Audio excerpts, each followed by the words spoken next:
my name's Amy Bernstein with Bernstein Realty, and I'd like to welcome you to our podcast.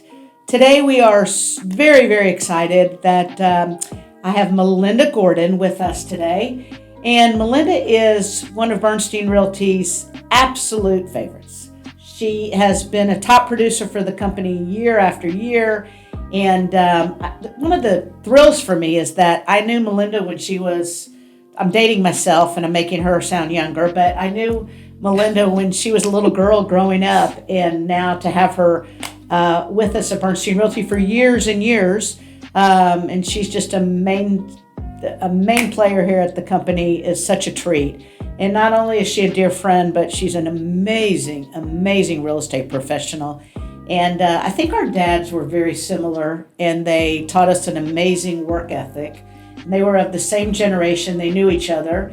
And I see a lot of that work ethic in Melinda every single day. Just work hard with tons of integrity and give it 100% your best every single day. And, just amazing. So I'm a very lucky broker to have Melinda with Bernstein Realty.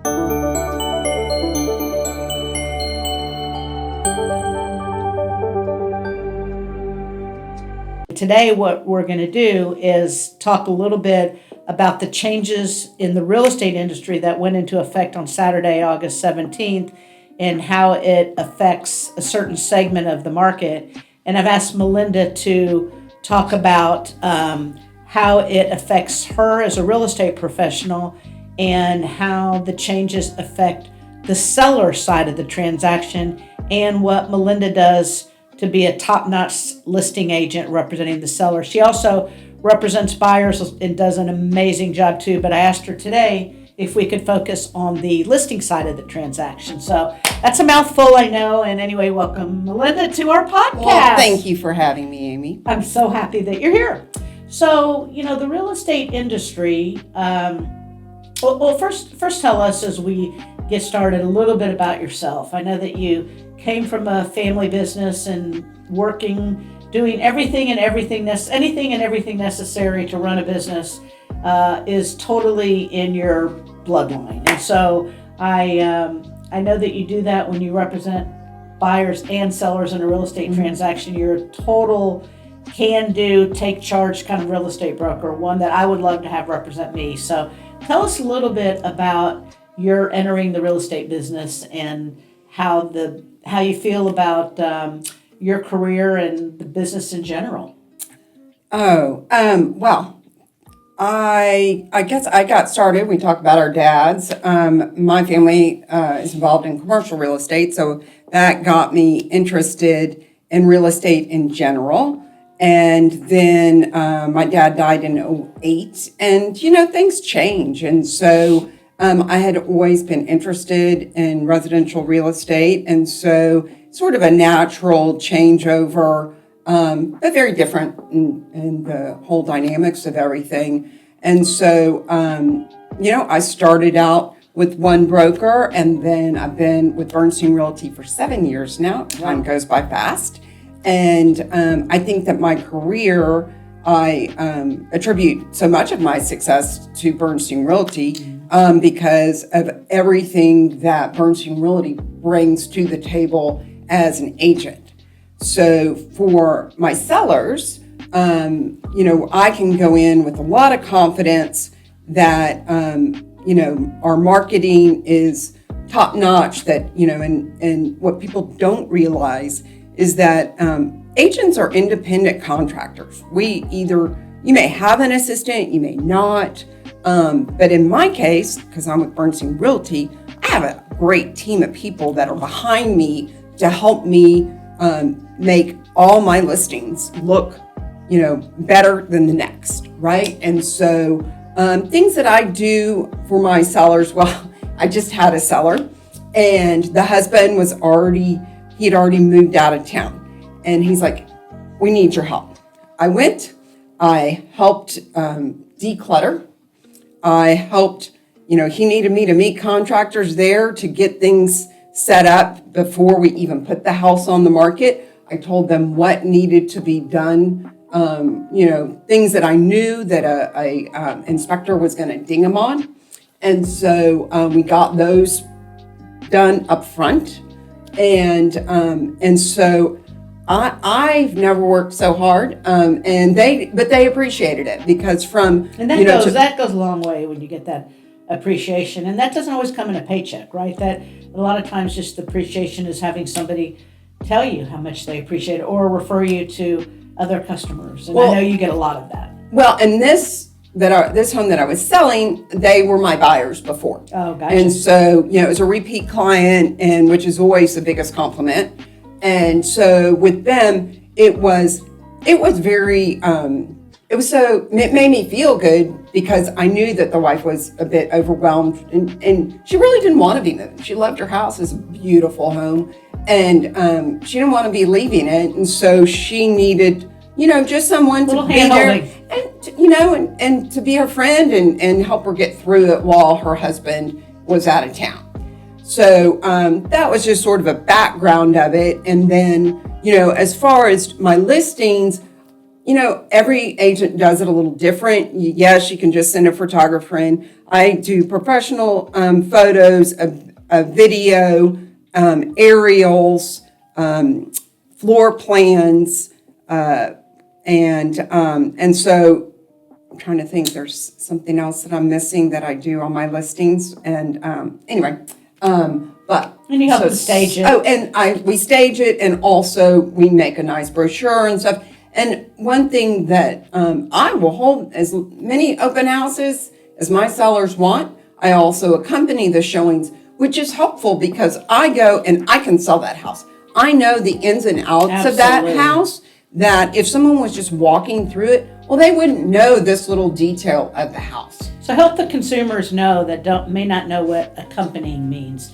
You're the listing agent, and you don't necessarily need to be there at every single showing if a buyer has a different agent, but you personally like to be there to escort them around the house, which is the accompanying that you're talking about. Yes, and so I go and I will meet the other agent and the buyer, and we'll walk in. I give them my dollar tour and sort of point out the features that I think are really cool about the house, and then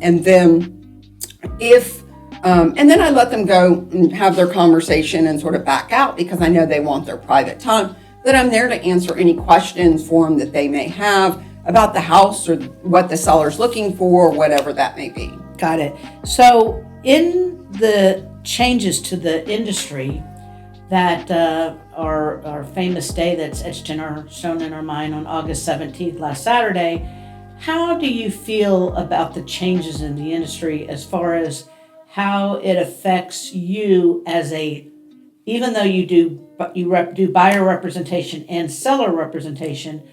Today's podcast is focused on seller representation. How do you feel like the changes in the industry have affected you as a real estate professional? Well, I will say that our listing agreements have changed, right? So it is much clearer to the seller what is going on, not to mention everything in the news and everything that people are hearing. It may not necessarily be the actual truth, but it is part of the problem. Right? And so, but the truth is, we're working for the seller to get their home sold. And so for that, we have a negotiated commission. The seller also has, and it behooves the seller to pay the buyer's agent commission, because if they don't, well, first of all, the buyer's agent is bringing a buyer, right? And so you want to incentivize them. But backtrack a little bit. Mm-hmm. So you're saying the fees, the seller pays the commissions, the real estate fees. But I think there's some misconception whether everybody's saying, oh, now the fees are negotiable. We talked this morning in our sales meeting, the fees have always been negotiable. The fees have always been negotiable. What is the difference now? I think now, because of all, everything that has come to bat, and again, everything in the news, that, sellers are looking at it a little bit differently. And yes, You don't have to pay, the seller does not have to pay a buyer's agent. That is their choice. And it's always been that way. Yes. But typically, you could expect that the seller was going to pay the buyer's agent, a fee, right? I mean, that was what you assumed was going to happen. And today, as a buyer, yes, that was what you assumed, but not always. And you have to sort of look at it like, it's a for sale by owner. Yes. And so as the seller doesn't necessarily, they're selling it themselves, so they don't necessarily want to pay a fee. But if an agent brings them a buyer, then, and they've had a hard time selling it, then they may go ahead and make that decision. So to educate the consumers even more, when you go out and you talk to a seller, you say to them, this is my fee, your fee for listing their home. And they have you tell them your fee, and then they have the choice whether to pay the buyer's broker for bringing the buyer. And they can say, yes, they want to pay it. No, they don't want to pay it. And they can decide how much they want to pay, right? I mean, that's really the conversation that I think you're having today. Even though you had it before, that's the conversation that many sellers today are focused on based on the news and all of the conversation surrounding the changes in the industry. It's a longer conversation today. It is, and one thing that a seller may not take into consideration by not paying the buyer's agent, okay, so now that's a cost on the buyer, right? And so the buyer already has a lot of closing costs. And so initially they've gone into it and they thought their closing costs were going to be X.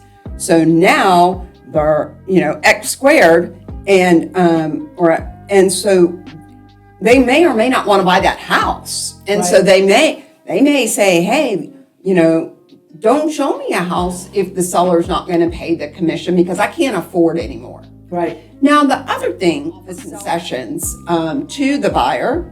But at that point, those concessions, which they may offer, those concessions the buyer can use for anything.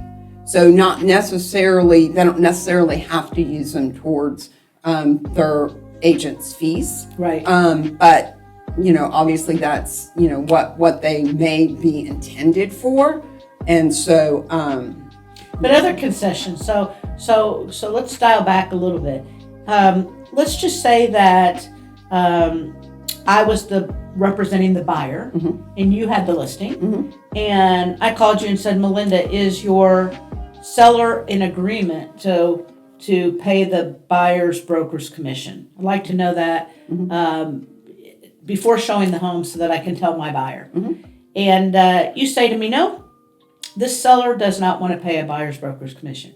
Does that preclude me from writing an offer and still asking the seller to pay the buyer's broker's commission? I can still offer that and try to negotiate that, right? Absolutely. And as when I've got my other hat on and I'm working as a buyer's agent, that's what I'm doing. Yes. I'm going to bat for my buyer 150% because I get it, but we're all doing a job here. And so it's, and what people don't know about buying and selling a home, which is their largest asset, their largest sale, people don't realize that they don't know. I mean, I had one where I knew that there was a fee. I was actually representing a buyer on this. There was a fee that the HOA was charging. It was a pretty hefty fee. It was like 0.25%. It was this Of the sales price? Yes, of the sales price. It's a conveyance fee. Well, I knew about the fee in the neighborhood because I knew the neighborhood. Oh, I think I remember us talking about this. And the listing agent, she never discussed it. So I wrote up my HOA addendum one way, and I saved my clients over $3,000. Yes. It was, and so knowledge is power. Knowledge is power. It is. And experience. It all comes with experience. So that's what I was going to say. You do so many transactions a year. About how many transactions would you say you do a year? About 45. That's a lot of transactions. So multiply that by about 7-8 years. I mean, that's a lot of transactions. Each transaction, I feel like you learn a little something, right? That's So, what's fun about our job. That's Every day is different. absolutely. And so think about all the knowledge and experience you bring to the table when you represent buyers and sellers. And a lot of it is just by trial and error, by what you've done in the past. You bring that to the transaction. But what I do think it's important to talk about to let the consumer know today is that the sellers have decisions to make when they list their house. Number one, they pay the listing broker, whatever the listing broker is charging. And then they have a decision to pay the buyer's broker or not to pay the buyer's broker. And then they have a decision to make to pay for concessions for the buyer. And those concessions can be anywhere from covering buyer's broker's fee. The concession can be the covering closing costs for the buyer. The concession could be For repairs. So all sorts of things. Is it possible to, when you write an offer, to tell the seller, listen, seller, please, we want you to cover the buyer broker fees and we want X amount in concessions. Can you ask for both? Absolutely. So these are all things the seller needs to consider when selling their home as to what kind of incentives they want to make before they put their home on the market so that you as the listing agent can advise accordingly, right? So if I call you up and I say, Melinda, I have a buyer for your property, does your seller pay real estate fees? And you say yes. And then I ask you how much the real estate fee is that they're willing to pay, and it covers the amount in my buyer's representation agreement, then for the buyer, it's the same as it's always been often if the two align, right? So the buyer is getting representation and the seller is willing to pay for it. Why would the seller pay the buyer's broker? Well, because they're bringing the buyer to them. And again, as I mentioned earlier, it's an additional fee that the buyer didn't realize they were going to pay necessarily, but also the seller, it's already fixed into the price. And right now, when we look at other comparable sales, Yes. Those sales include a buyer's agent commission. Typically. And so, the seller is, unless they reduce it some and are offering the house for less, then, that would be one way to get a buyer because it's less than the other homes in the area that are charging the fee. Right. But if they're still charging that same price, Yes. then, it would,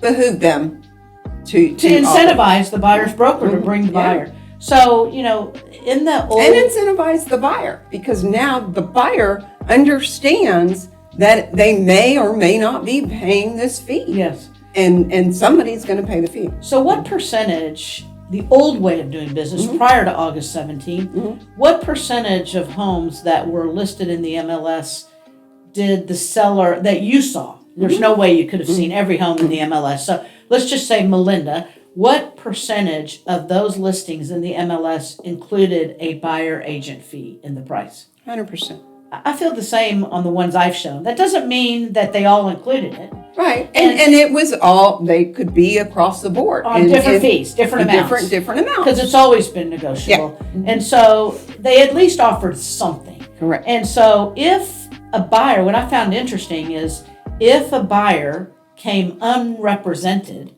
to the transaction, they would expect to get a big discount on the sales price because they were taking off the buyer agent fee, right? That's correct. So that's what's going to be really interesting now too in the industry is the buyers have nothing to assume anymore because there is no assumption that the sellers always paying the buyer's agent fee. Right. And you've got a buyer who thinks that they're getting a better deal because they're coming unrepresented and they've gone on Zillow and gotten their estimate about what the house is supposed to cost. Well, now, this is their first, it could be their third time to buy a house, but you don't know what you don't know. For example, you've bought brick homes all this time. So now you're looking at a stucco home. Well, if you're not represented and I'm representing the seller, I'm not going to tell you to go out and get a stucco inspection to make sure that what's behind that stucco is solid. Yes. And so, Or even what else is a popular inspection for buyers today that they may or may not know about, that normally a buyer's agent will tell them about, and that is hydrostatic testing. right. That's a pretty common test that a lot of buyers, when I tell them about it, they said, what is that about? So a good agent is worth its weight in gold. Whether that agent represents the buyer or whether that agent represents the seller, a good agent is worth their weight in gold. My goal always at the end of a transaction is to say, my goal is for my customer to say, I will never do another real estate transaction without her. That's my all-time ultimate goal, is to have them say that. And I know that's yours as well. And it's the biggest compliment. And we have these ratings now where we can send surveys to our clients, and we do at the end of the transaction. And I think Melinda is one of those. What is your star rating? Out of 5 stars. Well, when I first started, I had someone who didn't realize what the stars were about. So it was just 1, but they didn't realize it takes many years to work that off. So I think it's 4.97. I'm not. 4.97 out of 5. And pretty darn yes, good. And I have quite a few Google reviews that I'm super proud of. And yeah, so Well, that speaks volumes. And I do have people who find me on Google and read my reviews and what I do, and that's how that we connect. So if somebody wants to connect with you, whether they want to buy or sell a home, they could look you up through our website. Your bio's on the website, and they could also search and look at your Google reviews. Absolutely. I am not hiding. They can find me. They're looking for me. But I think it's great. And, I always get a big thrill when agents get 5-star ratings. And certainly I'm never surprised when I see your 5-star ratings. You're one of those agents that always get 5-star ratings. And so I just appreciate the work that you do and the passion that you have in the industry, the passion that you show to your clients. And you're always learning, and you're always wanting to learn. And there's no secret that I always use your situations as situations as go-bys in the sales meetings,